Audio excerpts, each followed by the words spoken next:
भारत ने ऑपरेशन सिंदूर के तहत पाकिस्तान को एक मुंह तोड़ जवाब फाइनली दिया। इस मुंह तोड़ जवाब के तहत एक सर्जिकल ऑपरेशन हुआ जिसमें पाकिस्तान इलीगली ऑक्यूपाइड कश्मीर से लेकर हार्डकोर पाकिस्तान की टेरिटरी, उनका पंजाब प्रोविंस, उस तक हमला करके वहाँ पर भी टेररिस्ट कैंप्स को डिस्ट्रॉय किया। आज पूरा देश इस जश्न में है कि पाकिस्तान को फाइनली पहलगाम का जवाब मिला। कुछ लोगों को छोड़कर जो इस समय बड़े चिंतित हैं कि उनके अपने वहाँ पर मारे गए, जो भारत में बैठे हैं वो रो रहे हैं और आप समझते हैं कि वो कौन लोग हैं, मुझे बोलने की ज़रूरत नहीं। दिक्कत यहाँ पर ये है कि आज जो ये भारत ने सर्जिकल ऑपरेशन किया 2016 में, 2019 में, ये पहले भी हुआ है। क्या आज की डेट में ये कहना सक्षम होगा कि भारत ने सर्जिकल ऑपरेशंस एक नया टूल स्ट्रेटेजिक डिटरेंस इंश्योर करने के लिए पाकिस्तान के साथ अब बना लिया है? क्या भारत के पास अब केवल यही एक ऑप्शन बचा है कि अगर पाकिस्तान कभी भी कोई टेररिज्म भारत की टेरिटरी में करता है तो हमारा रिटेलिएशन इस चीज़ को लेके एक सर्जिकल ऑपरेशन के तहत, जो कि एक नॉन एस्केलेटरी ऑपरेशन है, वही होगा? आज के इस वीडियो में इस चीज़ पे चर्चा करेंगे और देखेंगे कि इसके बियॉन्ड भारत के पास और ऑपरेशन लेवल पर ऑप्शंस क्या हैं। पर आपको सबसे पहले ये समझना है कि हमने ये सर्जिकल स्ट्राइक वाला जो ऑपरेशन है ये इवेंचुअली डिज़ाइन किया क्यों और कैसे। देखिए, एक चीज़ आपको पता है, भारत और पाकिस्तान के बीच 1947-48 में एक लड़ाई हुई। इस लड़ाई में पाकिस्तान हारा। ये मिलिट्री टू मिलिट्री लेवल लड़ाई थी। 1965 में फिर से एक मिलिट्री टू मिलिट्री लड़ाई हुई। 1971 में फिर से एक मिलिट्री टू मिलिट्री लड़ाई हुई। ये जो 3 लेवल्स पर लड़ाइयाँ अलग अलग जगह पर हुई और तीनों मिलिट्री टू मिलिट्री लेवल लड़ाइयाँ हुई, तीनों लड़ाइयों में पाकिस्तान बुरी तरह हारा। जब हम मिलिट्री लैंग्वेज में बात करते हैं इन लड़ाइयों को लेके, तो हम कहते हैं कि ये लड़ाइयाँ कन्वेंशनल लेवल की लड़ाइयाँ थी। ये शब्द पे गौर कीजिएगा, कन्वेंशनल लेवल। कन्वेंशनल का मतलब होता है एक मिलिट्री लेवल। पाकिस्तान ने military to military level, conventional to conventional level पर 1947-48, 1965, 1971 तीनों जगह पर बुरी तरह से हार प्राप्त करी। इस हार के बाद पाकिस्तान के अंदर एक थिंकिंग पैदा हुई कि भारत के साथ में कन्वेंशनल लेवल पर, यानी कि मिलिट्री लेवल पर अब लड़ाई नहीं लड़ सकता, क्योंकि अगर मैंने भारत के साथ कन्वेंशनल या मिलिट्री लेवल पर लड़ाई लड़ी तो मेरा हश्र वही होगा जो 47, 48, 65 और 71 में हुआ था। पाकिस्तान में दिक्कत ये थी कि अब हम करें भी तो क्या करें। 1974 में भारत ने जब अपना न्यूक्लियर वेपन टेस्ट किया, जिसको हम पीसफुल न्यूक्लियर एक्सप्लोजन कहते हैं, जब वो पीसफुल न्यूक्लियर एक्सप्लोजन फाइनली हुआ, उस PNE के बाद पाकिस्तान को एक चीज़ समझ आ गई कि मैं कन्वेंशनल लेवल पर, यानी कि मिलिट्री लेवल पर भारत के साथ जो है कभी भी जीत प्राप्त नहीं कर सकता, लेकिन आज अगर मैं एक न्यूक्लियर वेपन बना लेता हूँ तो इस न्यूक्लियर वेपन के बाद मेरे को भारत से कन्वेंशनल लेवल पर लड़ाई लड़ने की ज़रूरत ही नहीं। 1975 से 1995 तक पाकिस्तान ने लीगल इल्लीगल तरीके अपनाकर, चोरी चक्कारी कर कर, दूसरे देशों की आंख में धूल झोंक कर अपना न्यूक्लियर वेपन तैयार किया। और पाकिस्तान का फादर ऑफ न्यूक्लियर बॉम्ब जो है उसका नाम है अब्दुल कादिर खान, जो एक हॉलैंड में काम करने वाला न्यूक्लियर साइंटिस्ट था, जो वहाँ से ब्लूप्रिंट्स को चोरी करके लेकर आया और लाने के बाद उसने किस तरीके से वो ब्लूप्रिंट्स अन्य देशों को बेचे, सऊदी अरेबिया को कन्विंस किया, एटसेट्रा, वो खैर एक अलग चर्चा है, कई घंटों की, कभी बाद में देखेंगे। लेकिन पाकिस्तान ने इवेंचुअली अपना न्यूक्लियर वेपन बना लिया। 1998 में जब भारत ने अपना न्यूक्लियर वेपन टेस्ट किया, इसके टेस्ट करने के बाद जब पाकिस्तान ने भी अपना न्यूक्लियर वेपन टेस्ट किया तो दोनों देश न्यूक्लियर हो गए। और पाकिस्तान ने फिर 1999 में एक न्यूक्लियराइज्ड एरिना में एक नया गेम खेलने की कोशिश करी। 1999 में कारगिल में एक कॉन्फ्लिक्ट हुआ। इस कारगिल कॉन्फ्लिक्ट में जो प्रॉब्लम हुई वो ये थी कि किस तरीके से पाकिस्तान ने, पहली बात तो भारत के अंदर कारगिल द्रास सेक्टर में टेरिटरी को इलीगली ऑक्यूपाई करा। पाकिस्तान को ये लगा कि इस इलीगल टेरिटोरियल ऑक्यूपेशन का जवाब भारत नहीं दे पाएगी, पर भारत ने मुंह तोड़ जवाब भी दिया, पाकिस्तान के इस इलीगल ऑक्यूपेशन को भी हटाया और उसके बाद उन सारी जगहों पर विक्ट्री प्राप्त करी। पाकिस्तान को हमेशा ये लगता था कि भारत इसका जवाब इस कारण से नहीं दे पाएगा क्योंकि अब तो हमारे पास न्यूक्लियर वेपन है। तो जब कारगिल में उनको न्यूक्लियर वेपन के बावजूद हमने मुंह तोड़ जवाब दिया तो पाकिस्तान को यहाँ पर ये चीज़ समझ आ गई कि मिलिट्री लेवल पर अगर मैं कोई गतिविधि करूँगा तो उसका जवाब मेरे को मिलेगा, वो चाहे मेरे पास न्यूक्लियर वेपन हो या ना हो। इस रीज़न से कारगिल के तुरंत बाद पाकिस्तान ने एक नया गेम खेला और वो गेम था कि उसने जैश ए मोहम्मद के थ्रू भारत के पार्लियामेंट में 2001 में एक अटैक करवाया। अब ये जो अटैक था ये टेररिस्ट अटैक था। अब पाकिस्तान इस पार्लियामेंट अटैक के बाद ये देखना चाहता था कि क्या एक टेररिस्ट अटैक के बाद भारत मुझ पे मिलिट्रीली रिटेलिएट करेगा या नहीं करेगा, क्योंकि कन्वेंशनली अगर भारत ने मेरे पे रिटेलिएट किया तो मैं भारत के ऊपर न्यूक्लियर लेवल पर रिटेलिएट करूंगा और भारत मेरे पे न्यूक्लियर लेवल पर रिटेलिएट कर नहीं सकता क्योंकि भारत ने न्यूक्लियर लेवल पर पहले ही बोल रखा है कि उसका जो न्यूक्लियर डॉक्ट्रिन है वो कहता है नो फर्स्ट यूज, कि हम अपना न्यूक्लियर वेपन पहले इस्तेमाल नहीं करेंगे। लेकिन अब सवाल उठता है और सवाल ये उठता है कि जब भारत ने पार्लियामेंट अटैक के बावजूद पाकिस्तान को मिलिटरीली पनिश नहीं किया, हमने चाहे उसके बाद ऑपरेशन पराक्रम किया हो और ऑपरेशन पराक्रम में कुछ कमियां रही हों एट्सेट्रा, पर पाकिस्तान को पाकिस्तान की तरफ से पार्लियामेंट अटैक के ऊपर कोई कार्रवाई और मुंहतोड़ जवाब क्योंकि नहीं मिला, इससे पाकिस्तान को एक आइडिया सीमेंट हो गया कि ये जो न्यूक्लियर वेपन है ना मेरा, इस न्यूक्लियर वेपन के अकड़ में मैं भारत के साथ जिहाद कभी भी कर सकता हूँ। 2002 से लेके 2014 तक पाकिस्तान इस न्यूक्लियर वेपन की आड़ में भारत के ऊपर अलग अलग समय पर अलग अलग जगह पर जिहाद करता रहा। 2 जिहादी इंसिडेंट्स बड़े क्रूशल थे। 26/11 जो 2008 मुंबई में हुआ, 2009 में जो अमरनाथ के तीर्थों को मारा गया। भारत ने 2002 से 2014 तक हर बार यही बात बोली कि हम अपने हाथ में चूड़ियां डाल के बैठे हैं, हम पाकिस्तान को रिटेलिएट नहीं कर सकते क्योंकि हम कैसे करें, क्योंकि पाकिस्तान के पास तो परमाणु बम है। तो हमने पाकिस्तान को वो एक स्वीट विल दे दी कि जब तुम्हारा मन करे तुम हमारे घर में आओ, घंटी मारो, हम दरवाज़ा खोलेंगे, हमारे मुंह पे चाटा मारो, हम चाटा खा के बैठ जाएंगे, क्योंकि हम तो गांधीवादी हैं ना। गांधी तो यही कहता था, यहाँ चाटा मारे तो ये इधर कर दो, तो हम चाटा खाने वाले बन गए थे। लेकिन 2014 के बाद इस रणनीति पे चर्चा होनी चालू हुई कि हम पहली बात तो ये मनहूस गांधीवाद को फॉलो नहीं करेंगे। हमारे को ऑब्जेक्टिव ये रखना है कि यदि उसने चांटा मारा तो उसको चांटा, लाफा, लात हर चीज़ पड़नी चाहिए। पर प्रॉब्लम सिर्फ ये थी कि हम अगर कोई भी प्रकार का रिटेलिएशन करेंगे तो पाकिस्तान हमेशा ये बात बोलता था और धमकाता था हमें कि भारत अगर तुमने हमारे ऊपर कोई अटैक करने की कोशिश करी तो ये याद रखना कि हमारे पास न्यूक्लियर वेपन है, हमारे पास न्यूक्लियर वेपन है। तो ऑब्जेक्टिव 2014 के बाद सबसे पहले ये आया कि किस प्रकार से हम एक ऑप्शन एक्सप्लोर करें जो पाकिस्तान को मुंहतोड़ जवाब भी दे और इस मुंहतोड़ जवाब के बाद न्यूक्लियर थ्रेशोल्ड को ब्रीच भी ना करे। न्यूक्लियर थ्रेशोल्ड का मतलब ये है कि आज पाकिस्तान को इस प्रकार का प्रोवोकेशन ना लगे भारत का जवाब कि जिसके तहत वो कॉन्फ्लिक्ट को एस्केलेट कर कर न्यूक्लियर लेवल पर रिटेलिएट करे। इसका सबसे पहला उदाहरण 2016 में मिला, क्योंकि 2016 में पाकिस्तान के ऊपर जब एक स्पेशल फोर्सेस की तरफ से एक सर्जिकल ऑपरेशन किया गया तो ये एक स्ट्रेटेजिक एक्सपेरिमेंट था। इस एक्सपेरिमेंट में भारत ये देखना चाहता था कि पाकिस्तान ने मेरे ऊपर हमला किया, मैंने अपने स्पेशल फोर्सेस का प्रयोग करके उनको लाइन ऑफ कंट्रोल के उस पार भेजा, पाकिस्तान के इलीगली ऑक्यूपाइड कश्मीर में जहाँ पर उनके टेररिस्ट लॉन्च पैड थे, उन प्रिसाइज टेररिस्ट लॉन्च पैड्स को मैंने डिस्ट्रॉय किया। और हमने ये चीज़ की, और जब हमने ये चीज़ की तो हमारा उस समय ऑब्जेक्टिव ये था कि इस स्ट्रेटेजिक रिस्पॉन्स का पाकिस्तान की तरफ से रिटेलिएशन क्या होता है। लेकिन हमें ये चीज़ पता थी कि रिटेलिएशन कुछ नहीं हो पाएगा। अब आप सोचेंगे क्यों?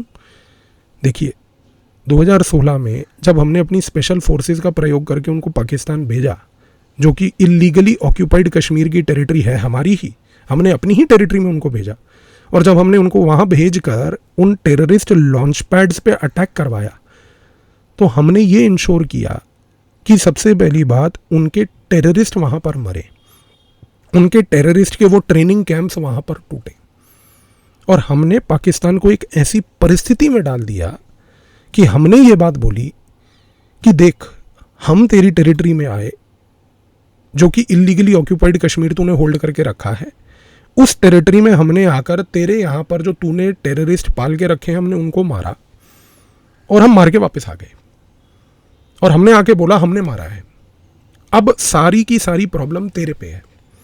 अब तू अगर एक्सेप्ट कर ले इस चीज़ को कि हमने मारा है तो हमारे को फ़ायदा मिलता है, क्योंकि पाकिस्तान ने अगर 1 मिनट के लिए भी इस चीज़ को एक्सेप्ट कर लिया कि हाँ भारत ने आकर हमारे यहाँ पर सर्जिकल स्ट्राइक करी, तो भारत इस चीज़ को बोलेगा कि देखो हमने सर्जिकल स्ट्राइक करी, हमने टेररिस्ट लॉन्च पैड तोड़े।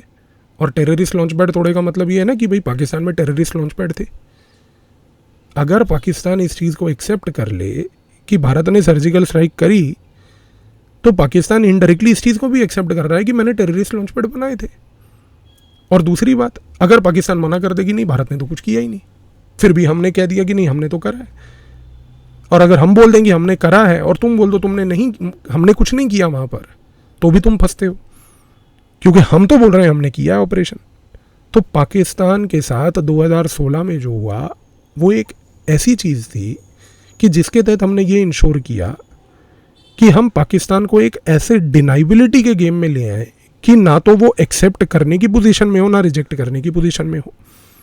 लेकिन जाहिर सी बात है कि 2016 के इस इशू के बाद आपको याद होगा कि जो पाकिस्तान की पाली हुई भारत के अंदर डीप स्टेट कॉन्स्टिट्यूएंसी है, आप आज की डेट में सर्च करके गूगल पे देख लीजिएगा उन लोगों के नाम जो खड़े होकर प्रूफ मांग रहे थे, क्योंकि पाकिस्तान को प्रूफ चाहिए था और वो प्रूफ मांग रहे थे कि भाई सर्जिकल स्ट्राइक हुई या नहीं हुई। खैर 2019 में बालाकोट के केस में फिर यही चीज़ हुई। बालाकोट के केस में इस बार भारत ने एक नया एक्सपेरिमेंट किया।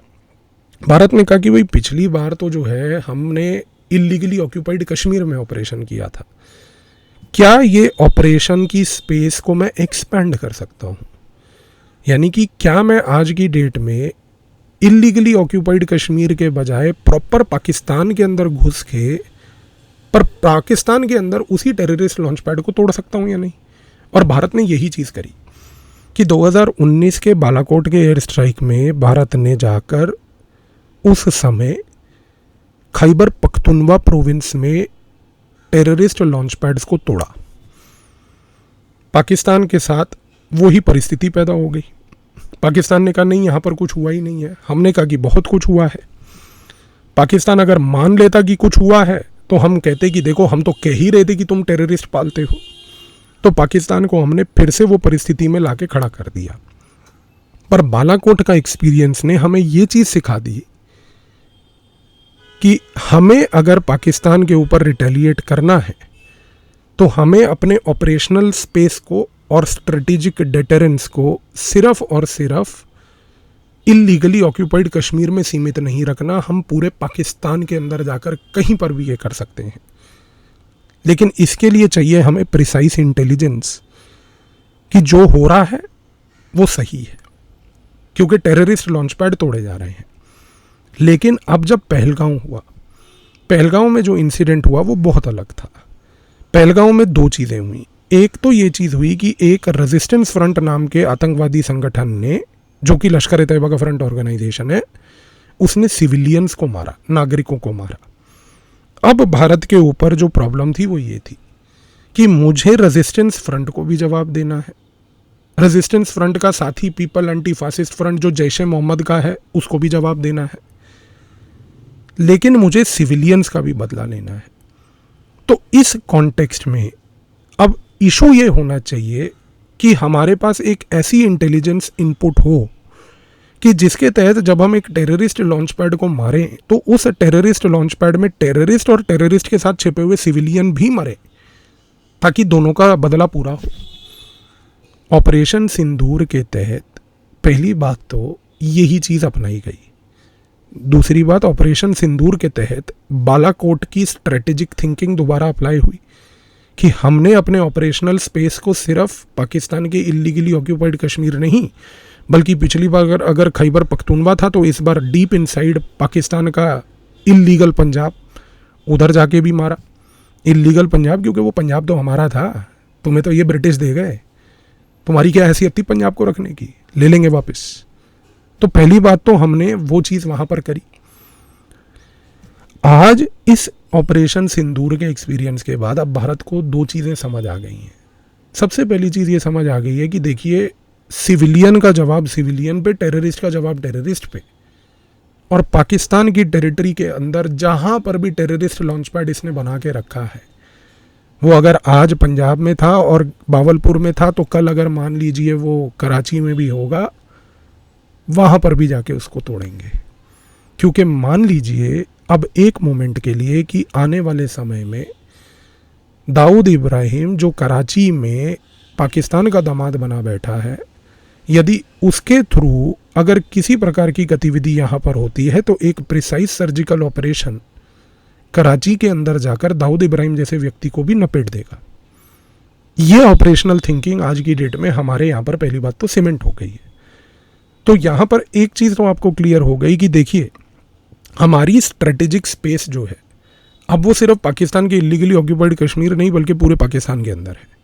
लेकिन मैंने आपसे एक चीज़ पूछी थी और मैं ये सवाल अब दोबारा पूछ रहा हूँ, जिसका उत्तर के ऊपर अब हम चर्चा करेंगे कि क्या आज की डेट में भारत सिर्फ ये रिएक्शन ही देगा कि भाई तुम आओ पहले, तुम आके हम पे अटैक करो और फिर हम रिटेलिएट करेंगे।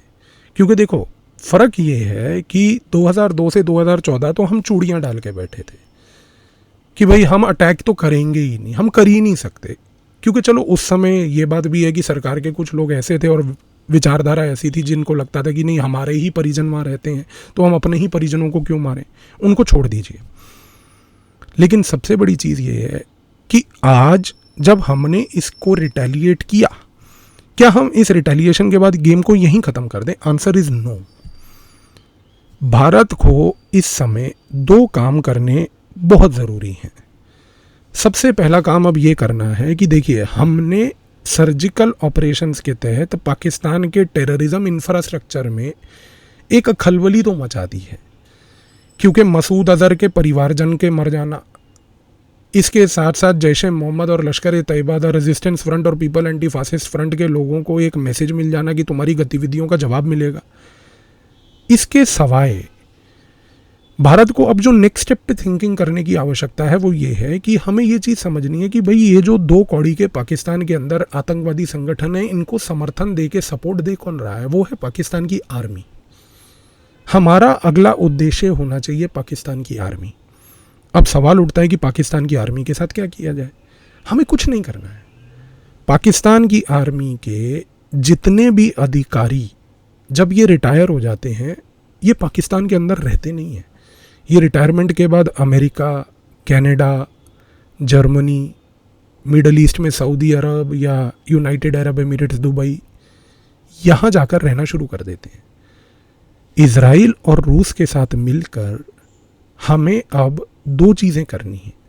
एक टारगेटेड असैसिनेशन यूनिट क्रिएट करके जहाँ जहाँ पर ये इलीगल पाकी रह रहे हैं, इनके जो ये रिटायर्ड मिलिट्री के अधिकारी रह रहे हैं, इनको वहाँ पर निपटाना है। और दूसरा सबसे बड़ी चीज़ ये करनी है कि रूस की मदद लीजिए। क्योंकि देखिए, इज़राइल एकदम मुंह फट देश है, वो सीधा सामने से गोली मारता है। हमें उतना भी प्रोवोकेटिव नहीं बनना, हमें ज़रूरत नहीं है, क्योंकि उसके सवाए भी ऑप्शन है ना। अगर वो ऑप्शन ना होता तो फिर वही करते। यहाँ पर आता है रूस। रूस आज की डेट में एक पाइनियर देश है असैसिनेशंस थ्रू पॉइजनिंग के थ्रू।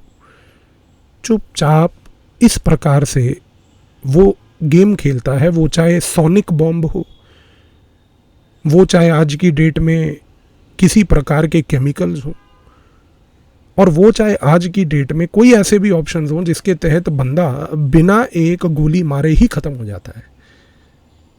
रूस की जो अर्स्टवाइल इंटेलिजेंस एजेंसी KGB थी, जिससे कि व्लादिमीर पुतिन भी जुड़े हुए थे, हमें उनसे ये चीज़ और ये टैक्टिक सीखनी है। एक यूनिट क्रिएट करो, इस यूनिट को इज़राइल भेजो ट्रेनिंग के लिए, इस यूनिट को इज़राइल के बाद रूस भेजो ट्रेनिंग के लिए, और इन यूनिट के लोगों को ट्रेन करके, पहली बात तो ये पाकिस्तान के जितने भी आर्मी वाले रिटायर्ड जो है ना, इनको ठोको। वो इसलिए ज़रूरी है क्योंकि रिटायर होने के बाद जब इनको मारा जाएगा तो सबसे पहले इनको डर पैदा होगा कि हम बाहर जाके तो रहेंगे नहीं। अब होगा क्या, ये पाकिस्तान में रहना शुरू करेंगे। पाकिस्तान में रहना शुरू करेंगे तो ये आवाम से पिटेंगे। इनको ऑब्जेक्टिव ये है कि इनको जूतों से मारो। दूसरी चीज़, भारत को इस समय इस ऑपरेशन के बाद अब प्रोपोगेंडा करके अगले 4 महीने नोटंकी नहीं करनी है। भारत को अब सबसे महत्वपूर्ण तरीके से एक बहुत अग्रेसिव स्ट्रैटेजिक थिंकिंग में शिफ्ट लाना है। मेरा पर्सनल ओपिनियन मुझे ये कहता है, हो सकता है कि आप शायद मुझसे डिसएग्री करें और बहुत सारे लोग मुझसे डिसएग्री करें, बट मेरी टिप्पणी ये है कि भारत को अपने न्यूक्लियर डॉक्ट्रिन में अब चेंज लाने की आवश्यकता है। हम ये नमूने गांधीवाद वाले देश नहीं हैं। गांधीवाद की थिंकिंग से आज़ादी भी नहीं मिली थी। वो अलग बात है कि आपने चुनिंदा कुछ हिस्टोरियंस को पाल के वो फेक हिस्ट्री लिखवा दी कि गांधी ना होता तो देश को आज़ादी ना मिलती। देश को आज़ादी सुभाष चंद्र बोस और बाकी लोगों की वजह से मिली है।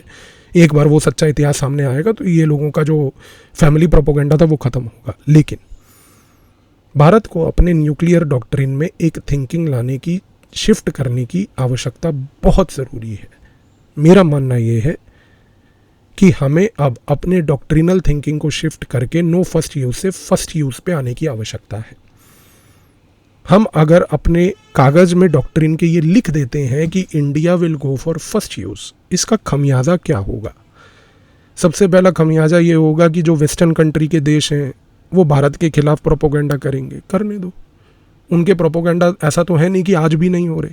आयरिश टाइम्स तो आज की डेट में भी इस मोमेंट पे पाकिस्तान के समर्थन में आर्टिकल लिख रहा है। तो हमें उनके प्रोपोगेंडा मशीनरी से नहीं डरना, क्योंकि आज की डेट में उनको भारत की ज़्यादा ज़रूरत है रादर देन भारत को उनकी ज़रूरत से। ये बात वो भी जानते हैं। दूसरी बात, आप जब अपने डॉक्ट्रिनल शिफ्ट लेके उसको फर्स्ट यूज़ कर देते हैं तो फर्स्ट यूज़ के बाद क्या होगा, वो ये होगा कि पाकिस्तान के अंदर एक सोच में बदलाव आएगा।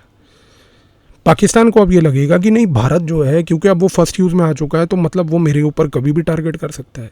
इसका कॉन्सिक्वेंस देखिए क्या होगा कि पाकिस्तान अपने न्यूक्लियर वेपन्स को एक परमानेंट स्टेट ऑफ रेडीनेस में रखेगा।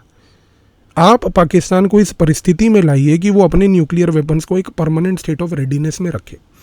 उससे, उसको रखने से पाकिस्तान को खर्चा होगा। खर्चा होगा तो पैसे खर्चने पड़ेंगे। पैसा कमाने के साधन है नहीं, भीख मांगते हैं। कटोरा लेके चाइना, कटोरा लेके टर्की, कटोरा लेके मलेशिया, कटोरा लेके अमेरिका, अमेरिका मुंह पे लात मारता है। तो उसका पैसा फजूल का खर्च होगा। और जब उसका पैसा फजूल का खर्च होगा इस न्यूक्लियर रेडीनेस को इंश्योर करने के लिए, तो उसकी आवाम उतनी भूखी मरेगी। और जितनी आवाम उसकी भूखी मरेगी उतनी आवाम के अंदर हेट्रेड पैदा होगी आर्मी को लेके। हमें पाकिस्तान में सिविल अनरेस्ट करवाना है।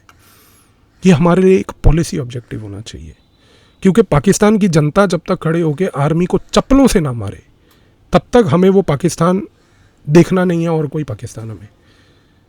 तो आप इस प्रकार से पाकिस्तान की मिलिट्री का इतना फजूल खर्चा करवाइए, उनको permanent state of nuclear readiness में रख के, कि आवाम भूखी मरती जाए।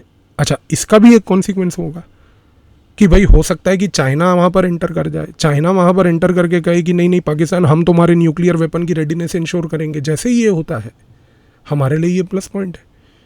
अगर हमने ये चीज़ प्रूव करी उसके बाद वर्ल्ड में कि देखिए चाइना जैसा देश न्यूक्लियर प्रोलिफरेशन कर रहा है, वो भी एक ऐसे देश के साथ जो कि पाकिस्तान है, जो कि एक न्यूक्लियर ग्लोबल लेवल पर प्रोलिफरेटर रहा है, तो इससे चाइना की ग्लोबल लेवल इमेज पे इफेक्ट होगा। और आज की डेट में अभी जो मैंने आपको थोड़ी देर पॉइंट बोला कि हो सकता है कि यूरोप के देश, वेस्टर्न कंट्रीज़ के देश भारत को बोलें कि तुमने फर्स्ट यूज़ बना दिया, तुम अग्रेसिव हो। ये अटेंशन को डाइवर्ट करने के लिए आप चाइना का एग्जाम्पल लीजिए कि अगर आप हमें कह रहे हो हम फर्स्ट यूज़ हैं, तो आप ये देखो ना कि चाइना ये तो ग्लोबल लेवल का प्रोलिफरेटर है। ये आज की डेट में उस देश के साथ एंगेज कर रहा है जिसने न्यूक्लियर लेवल पर, एक ब्लैक लेवल पर एक आर्म्स बाजार बना के रखा हुआ था। इससे चाइना के लिए जो हेट्रेड पैदा होगा वर्ल्ड में, वो हमारे लिए अनुकूल है। क्योंकि चाइना कुछ भी कर ले, एक पॉइंट के बियॉन्ड आकर वो पाकिस्तान की मदद नहीं करेगा, क्योंकि उसकी खुद की इस समय परिस्थिति ऐसी है कि उसको ये भी पता है कि जो हालत चाइना को थ्रू कर रहा है उसके जो ग्लोबल एम्बिशन थे कि becoming a super power bye 2049, वो होने नहीं वाला। तो यहाँ पर चीज़ को समझिए, ये एक सिर्फ कागज़ पर शिफ्ट है। कागज़ पर शिफ्ट होने की वजह से पाकिस्तान का कोलैप्स इमिनेंट है। एक जगह पर जब कागज़ पे आपने ये शिफ्ट कर दिया, दूसरी जगह पर जब पाकिस्तान की आवाम पूरी सड़कों पे उतर आई, तीसरी जगह पर खैबर पख्तूनवा, बलूचिस्तान, आपका गिलगिट बल्टिस्तान, पश्तून तौफीज़ मूवमेंट, इसके साथ साथ आपका TTP, इसके साथ साथ आपका जितने भी ये मुत्ताहिद कौमी मूवमेंट वाले लोग हैं, इनके थ्रू जो पाकिस्तान के अंदर खलबली मचती रहेगी, पाकिस्तान ऑटोमेटिकली कोलैप्स करेगा। अब हो सकता है, जैसा मैंने बोला, कि जो ये 2 पॉइंट मैंने आपको बोले, आप इससे असहमत हो सकते हैं, पर क्या आप सहमत हैं या नहीं हैं, मुझे कमेंट में लिखकर ज़रूर बताइएगा। कि पहला, एक पाकिस्तान के रिटायर्ड आर्मी वाले को जो रिटायर होकर बाहर रह रहा है उसको ठोको। अननोन गनमैन हमारे लोकप्रिय किस लिए हैं? और दूसरा, सबसे महत्वपूर्ण, फर्स्ट यूज़। इसके सिवाय अगर आपके पास कोई ऑल्टरनेटिव, अगर पाकिस्तान जैसे नापाक देश को टैकल करने का हो, मुझे कमेंट में ज़रूर बताइएगा। आई होप कि भारत इन चीज़ों के ऊपर ज़रूर फोकस करेगा। धन्यवाद।